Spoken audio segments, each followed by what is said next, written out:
ES Audio. Hello, I'm Mark Blunden and this is the Evening Standard's Tech and Science Daily. Coming up, it's Twitter 2.0 as new boss takes over from Elon Musk, but first, the long-awaited probe into the British government's handling of the coronavirus pandemic has begun in London as bereaved families held a vigil outside proceedings. As people arrived at the hearing centre today, they found a dignified vigil of bereaved family members holding photographs of their loved ones. Their grief was obvious to all. That's former High Court Judge Baroness Hallett, who's chairing the COVID-19 inquiry, which is expected to last 3 years and is being streamed on YouTube. It is on their behalf and on behalf of the millions who suffered and continue to suffer in different ways as a result of the pandemic that I intend to answer the following 3 questions. Was the UK properly prepared for a pandemic? Was the response to it appropriate? And can we learn lessons for the future? The inquiry's first module will focus on whether the pandemic was properly planned for and whether the UK was adequately ready for that eventuality. They will be able to contribute to the inquiry by describing their experiences at community events or sharing their story online or on the phone. Some will contribute by giving evidence at the hearings, and representatives of each of the 4 bereaved family groups will be called in this module. The COVID-19 Bereaved Families for Justice UK group, which has almost 7,000 members, says the inquiry's opening marks the end of a 2-year battle by the bereaved to get a statutory public inquiry. Next, Sir Keir Starmer's the latest politician to get stuck into the thorny issue of artificial intelligence at London Tech Week, this time talking about how it could be used by the NHS. If a radiologist works with AI when doing scans for cancer, particularly liver scans, they're 60% more likely to get them at an earlier stage, which makes a massive difference, obviously, to the individual patient and a huge difference to the NHS as well. So huge potential. The Labour leader's also warned of what he describes as extreme risks from the emerging technology. Risks of misinformation, risks that it's used in ways which we wouldn't consider to be good. Risks more broadly that AI is accelerating so very fast that some of the jobs that are being done now by people will almost certainly be being done by AI, already are to some extent. It comes as a report by former Labour Prime Minister Sir Tony Blair and former Conservative leader Lord Hague says Britain should become the tech's international regulator with a national laboratory to test out AI.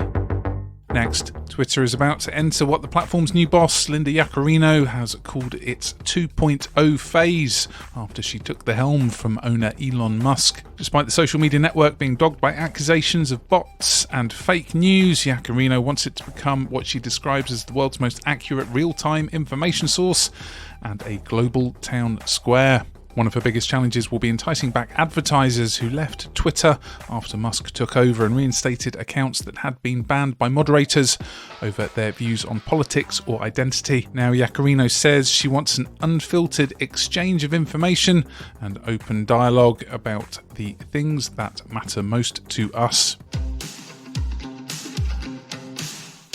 After Apple revealed its $3,500 Vision Pro augmented reality headset, there's a fresh focus on the tech giant's patent application for what could be a budget model. Trademark filing suggests models with names such as Reality One reflect a similar strategy for the VR headsets to be tiered at different prices, just like the iPhone.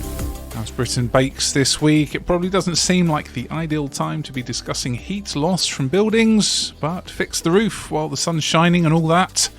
That's because a British satellite that tracks where heat is being lost from homes and businesses has been launched by a London startup via a SpaceX Falcon 9 rocket.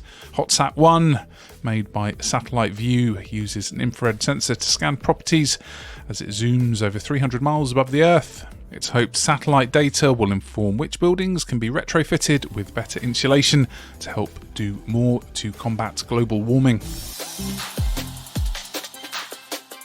Let's go to the ads. Stay there for more news from the world of tech and science, plus how to see a spectacular Venus flyby in the night sky. Why not hit follow in the meantime and give us a rating.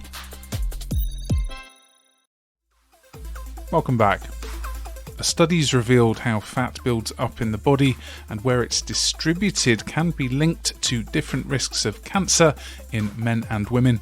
While obesity has been previously linked to an increased risk of cancer, most studies have not differentiated the risks between male and female patients. According to the study by Uppsala University in Sweden, in women the strongest links between overall fat accumulation and cancer were in gallbladder, endometrial and esophageal cancer. In men, the research found the strongest links between overall fat accumulation and cancer were in breast, liver and renal cancer. Next, Venus will soar over the Beehive Cluster in a stunning spectacle for stargazers. The celestial entity known as M44 is a mass of tens of thousands to millions of stars that are held together by gravity. Venus has been steadily approaching the Beehive Cluster for weeks and will appear just above it throughout Tuesday night. The spectacle will be visible to the unaided eye, though you'll get the best view with binoculars. And finally, it's not all dystopian doom and gloom with artificial intelligence taking over the world and stealing human jobs, because it could hold the key to a new Beatles track. Sir Paul McCartney told BBC Radio 4's Today Show that he used AI to extricate John Lennon's voice from an old demo, and it comes as the BPI, which represents record labels and music companies, hosts a panel discussion at London Tech Week looking at the opportunities and challenges for music with AI. Sir Paul's not revealed which song it is, but there's a suggestion it could be Lennon's 1978 track, Now and Then. You're up to date. Come back at 4 p.m. for the Leader podcast for the latest news, interviews and analysis from the Evening Standard here in London, and we'll be back on Wednesday at 1 p.m. See you then.